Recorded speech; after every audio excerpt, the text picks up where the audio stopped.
Well, welcome back, everybody. Today I have the author, or actually, I should say, the co author of the book, The Go-Giver, which is my favorite book. If you guys listen to previous episodes, I did an episode on each of one of the laws within the book. I cannot recommend this book enough to anybody. So, we have the pleasure of having Bob Burg here today with us. Once again, the co author of The Go-Giver. Bob, aside from that, could you give us a little bit of background on yourself? And from there, maybe a little short synopsis of what the story entails. Sure. My background is I began in broadcasting, first in radio sports and then television news. Was not very good at it, and I shortly graduated into sales. And I had no formal sales experience, so I flunked, or I should say floundered flunked too for the first few months. And then I went into a bookstore one day looking for something, I didn't know what. And this is about 40 years ago now. So unlike today, this kind of material, unless you knew about it, you didn't know about it, right? So I didn't know I was even looking for. Fortunately, I saw a couple of books. One was by Tom Hopkins and one was by Zig Ziglar, two of the legends in the sales space. And just looking at their titles, it gave me hope because I had no idea there was actually a methodology to selling. And so I took the books home, and I like to say I didn't read them, I devoured them. And what I would do is I'd get home after work every day, and into the wee hours of the night, I'd be reading and studying and highlighting and underlining and practicing. And within a few weeks, my sales really began to go through the roof. And the interesting thing about that was there was really no difference in me from 3 weeks earlier, other than now I had a methodology, a system, if you will. And I personally define a system as the process of predictably achieving a goal based on a logical and specific set of how-to principles. The key being predictability. If it's been proven that by doing A, you'll get the desired results of B, then you know that all you need to do is A and continue to do A and continue to do A, and you'll get the desired results of B. So, I could work with that. And from that point, I just started immersing myself in any sales books, or back then it was audio tapes, that I could get my hands on. I started going to all these seminars. But the biggest thing probably was understanding that it wasn't just the how-to of sales, which is very important, but it was more than that. It was really building yourself on the inside. And so I started getting all the books, the How to Win Friends and Influence People, and The Magic of Thinking Big and Think and Grow Rich, and The Greatest Salesman in the World by Og Mandino, and The Richest Man in Babylon, and all the Psycho-Cybernetics, all these great books that were building me on the inside. And I came to really quickly discover that success is really an inside job. It manifests itself outwardly, but it begins in here, in the head, and works its way down to the heart, and you start becoming that person who is able to be successful because of who you're becoming in the process. And so, that to me was, again, very, very inspiring. And, eventually I worked my way up to sales manager of another company years later, and then started teaching what was working for me, and yada, yada, yada, as they used to say on Seinfeld. Here I am years later, and we're having this great conversation. Love that. Love that. Okay. So you've devoured a lot of these books. Which one of those really stood out to you? And spoiler alert, you can't say all of them. Which one Well, really stood out, and which one is still your favorite, today? it's hard to say because even the books themselves covered different areas, and so you've got a How to Win Friends and Influence People that was all about people skills, which is so very important. You had a Think and Grow Rich that was really in your mind, understanding what it really took to get that kind of success. You had a Psycho-Cybernetics, which was the first book that taught me that we all see the world through a belief system, a set of beliefs we're not even aware we have, and that you can never attain more than your most limiting beliefs, right? So there's all these different books that cover different topics, and that you read at different times of your life. And then you might read it again 5 years later, 10 years later. It's a whole different book because you're a whole different person. So I couldn't really say what my favorite of all time is because there's just so many that have made such a significant difference in my life. Gotcha. So for the Go Giver in and of itself, how did you get inspired to tell the business ideas, which are the five laws within the of stratospheric success within the book, into this parable? Yeah. So back in the 90s, the mid 90s, or I guess 1994, my first major book was published. It was called Endless Referrals. The subtitle was Network Your Everyday Contacts into Sales. And it was a how-to book. It was for the entrepreneur or salesperson who knew they had a great product or service. They knew it brought lots of value to their customers and clients, but they didn't necessarily feel comfortable or confident going into their local communities and building the type of relationships that would cause people to feel good about them and want to do business with them directly and or refer them to others. So that was really my system that I wrote about. The basic premise was that all things being equal, people will do business with and refer business to those people they know, like, and trust. And that's, I guess, sort of been my mantra for however many years, right? And so it sold well, but it was a how-to book, and I'd always enjoyed reading parables, starting with Ogmandinos and Classens, and then Doctors Blanchard and Johnson, and today you have all these great parables out there. I still love reading them, but I thought, wouldn't it be great if we could take the basic idea of endless referrals and put it into a parable? But I knew that was writing a work of fiction was out of my strength zone. Fortunately, in the early 2000s, I met John David Mann, who was the editor-in-chief of a magazine I was writing for.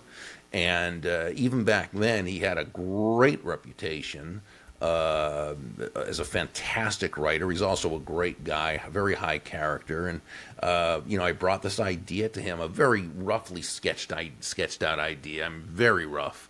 For this idea called the Go-Giver, because it was all about shifting your focus from getting to providing immense value to others and building the relationships and so forth.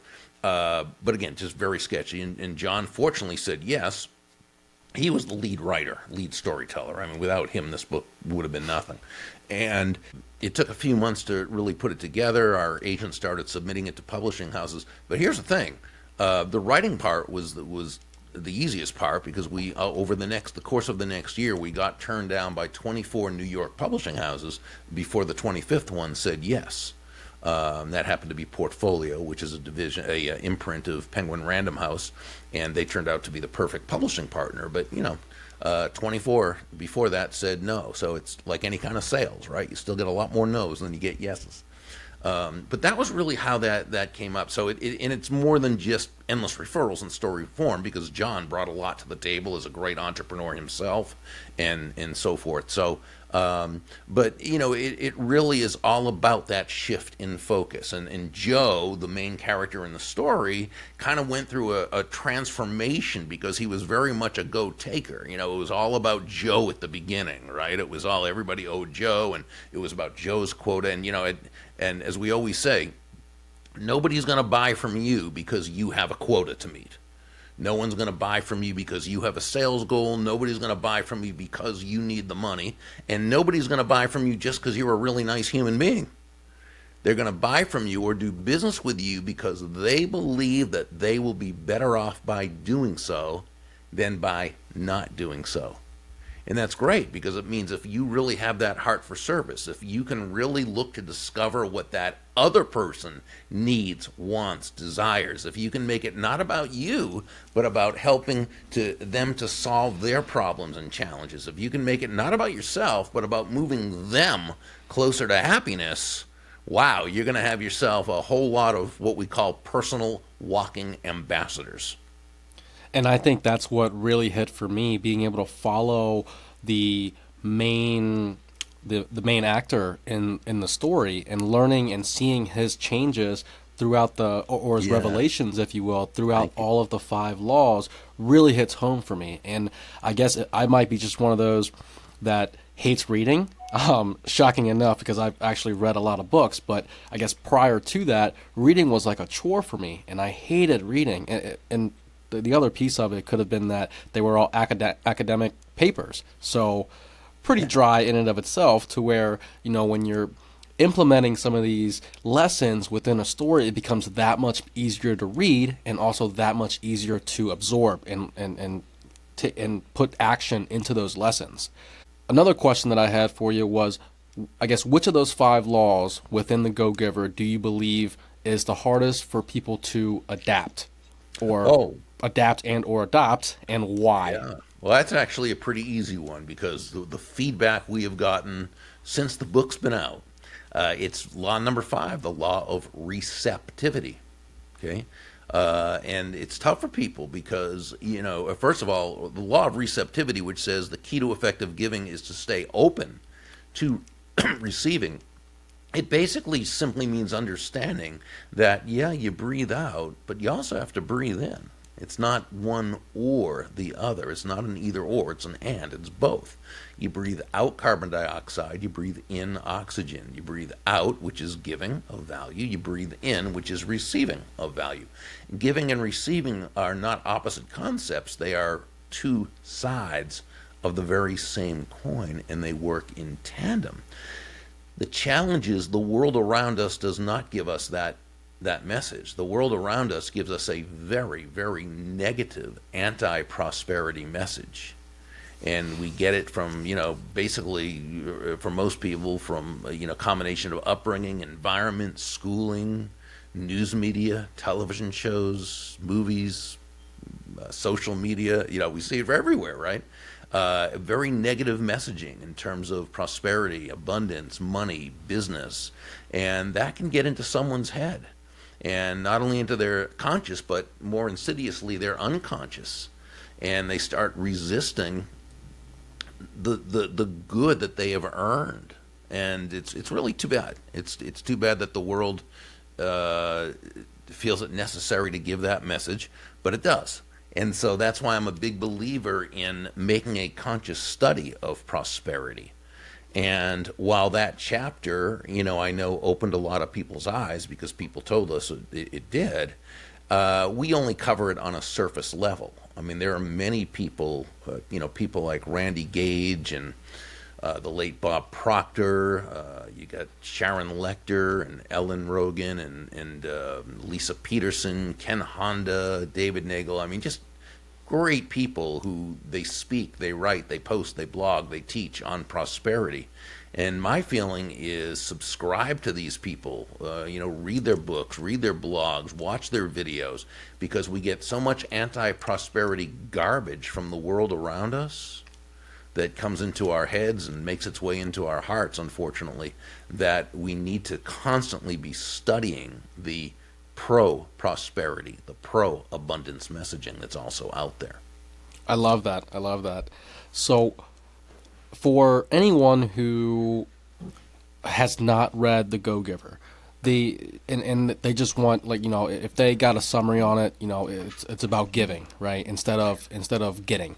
How do Well, you? let's visit that, and I apologize for interrupting because Oh, I you're think when fine. we say it's about giving, not getting, let's look at it a little differently. First, when we say giving, we've got to really kind of understand what we mean. It's not just doing good deeds.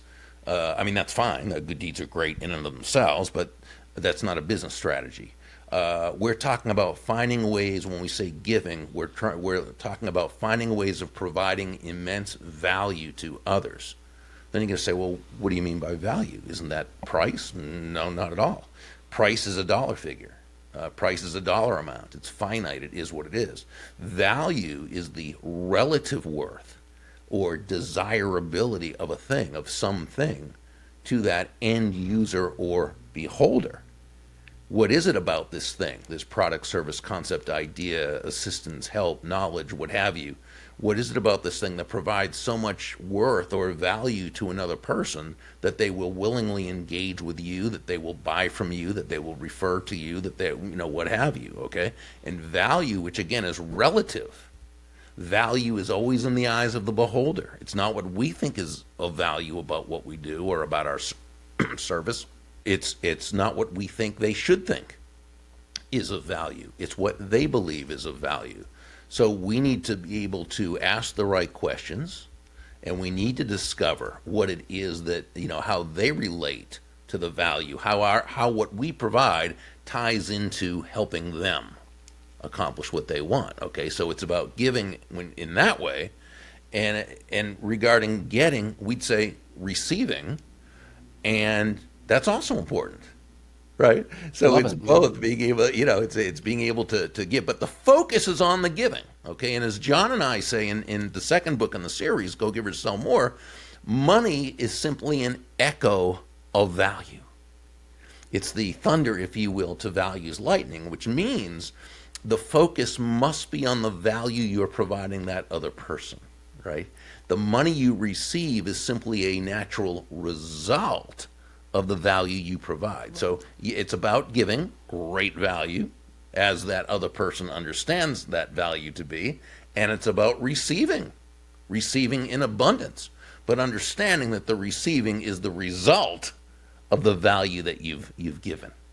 I love that. So if, let's say, a person practices go giving of value to pretty much everybody around them, whether it be business, in their lives, etc., how do they avoid continuously doing that and being taken advantage of? So one thing that's really important, because that's a great question. One thing that's very important to understand is that there is nothing about being a go-giver that is congruent with being anyone's doormat or a martyr or self-sacrificial in any way. So just because you're focusing on providing value to others doesn't mean that you're going to allow people to walk all over you, right? So it's always important to, and of course, the people you want to attract into your life are those people who understand and recognize the value you're providing and are willing to pay you and happy to pay you for that. So the other party that's receiving the value has to be worthy of receiving that value too, versus you trying to add value to everybody in the world that you see. Yeah, well, so it's like this. I mean, you always, when you can add value to others, add value to others. That's great, and you do it without attachment to the result. But you also understand that to the degree you plant these seeds of great will and you're focused on the people in terms of your marketing strategy, sure, you're focused on those people who need, want, can afford, what have you, what you offer. So you're nice, you're kind to everyone, okay? But yeah, you're not. Again, it's not just a matter of doing good deeds for people and thinking that's going to come back. No, you are strategically focused on providing value to those who are more likely to want to be in your world and to either do business with you directly, refer you to others. But again, you don't do it with an attachment Correct. to that. Okay, you do it because that's just what you're doing. It's who you are, so it's what you do.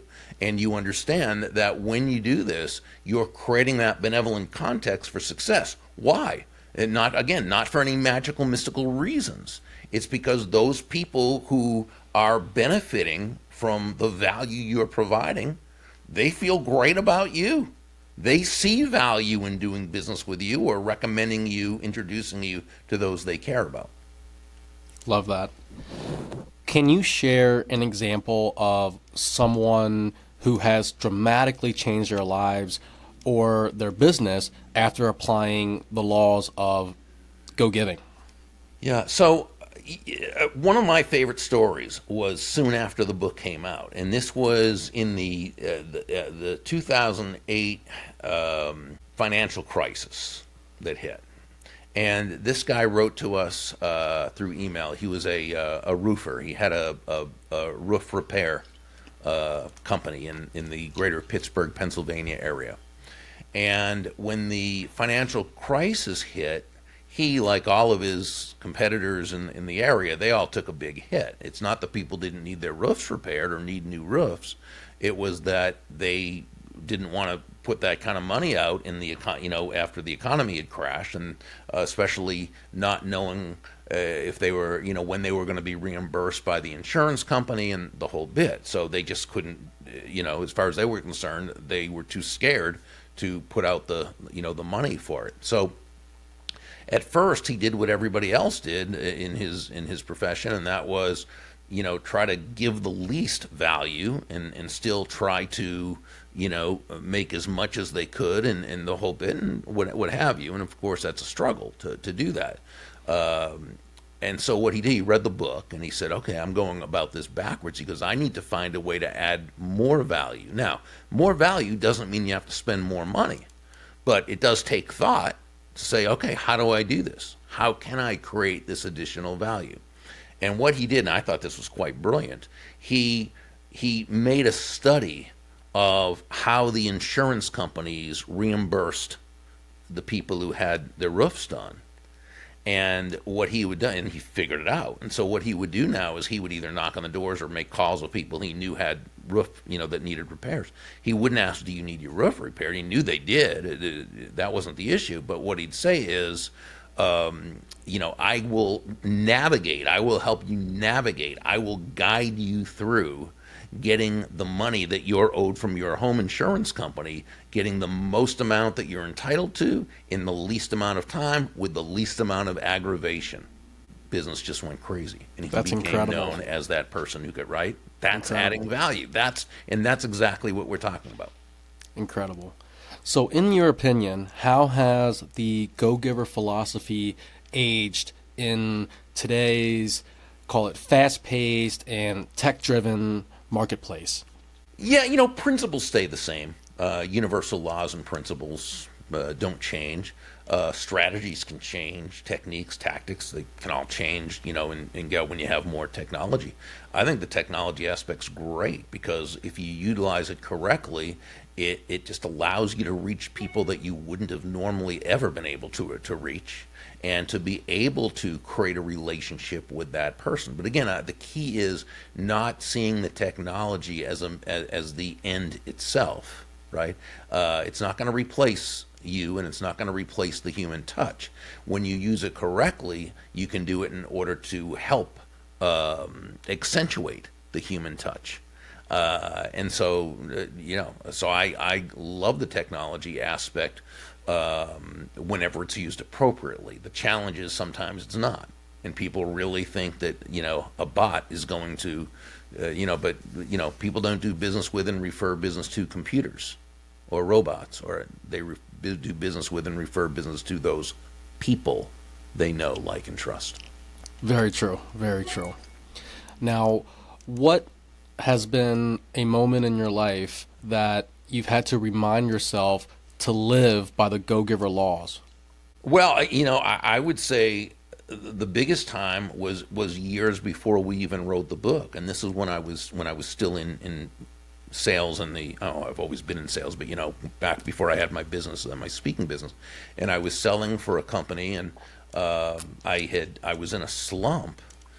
And and I'd been in sales for probably a few years by that time, and I had gotten into a sales slump and was not able to get out of it.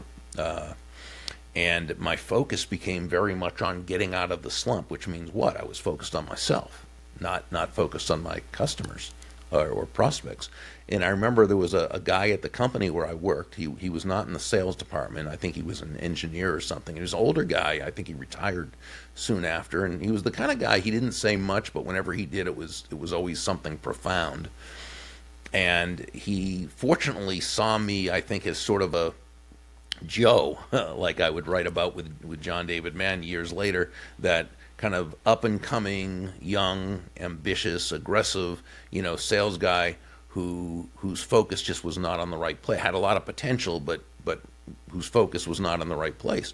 And he said to me, Burg, he was a last name kind of guy. He said, Burg, can I give you some advice? And I said, yeah, please do. I need it. And he said, if you want to make a lot of money in sales, he said, don't have making money as your target. Your target is serving others. Now, when you hit the target, he said, you'll get a reward, and that reward will come in the form of money. And you can do with that money whatever you choose. But never forget, he said, the money is simply the reward for hitting the target. It's not the target itself. Your target is serving others. And what that really said to me, what that said to me was that great salesmanship is never about the salesperson. Right? Great salesmanship is never about the product or service, as important as that is, and it is. It's never, ever what it's about. Great salesmanship is about the value you're adding to another person's life. Or I guess even more accurately, we could say it's about another person's life being better just because you are part of it. And I think that when we approach sales from that foundational premise, just like when we approach leadership that way or any kind of relationship building that way, I think we're really 9 steps ahead of the game in a 10-step game. I absolutely love that. Now, looking forward a little bit, maybe, if you could add a 6th law today to the 5 laws of stratospheric success, what would be the 6th law? Ooh, that's a great question. I would have to say that it would be understanding human nature. It would be to make a study of human nature. Because when you think of it, we're always dealing with human beings, and human beings, not, I've spent the last 40 years, I think, trying to understand human nature, trying to understand other people, trying to understand myself, right? And so because we are always dealing with other people, I think the study of human nature and really getting to the core of what drives, what motivates people. Now, of course, everyone's an individual, so people are motivated and driven by different things. But there are certain elements of human nature, those general psychological characteristics, feelings, and behavioral traits that are human, that all humans have. When we understand that, we are then able to notice and identify patterns, right? And when we can do that, that just really puts us a step up. So I would say if there was going to be a 6th law, that's what it would probably be. I absolutely love that. And that's pretty much all the questions I had for you today, Bob. Once again, my absolute favorite book. It's something that I recommend to everyone because I think there is literally a $1 billion lesson, if not more, within the book and the 5 laws in and of itself. So, Bob, before you leave us, could you give them a handoff on where to find you and how do they get their hands on the Go-Giver and some of the cool stuff that you're kind of doing in the behind the works at the moment? Thank you. Well, if they go to Burg, Burg.com, they'll pretty much find everything there. They can subscribe to my daily impact email that I send. They can read a chapter or 2 of any of the books to see if they like them. They can also look at our Go-Giver Academy, which holds our Go-Giver Success Vault. And so there's a lot of fun things to look at and explore. And if something looks good to you, check it out. Love that. Thank you, Bob. Hopefully you guys got a lot of value from Bob today, as well as dissecting some of the Go-Giver principles there. And I will catch you guys again next time. Bob, thanks again. That was awesome. I loved everything. I love the meat behind everything that you kind of painted for us. How you learned all these principles and how it came into the parable in and of itself. Riveting for me. Well, thank you for having me. I enjoyed myself immensely. Thank you. Thank you as well. You have a good one.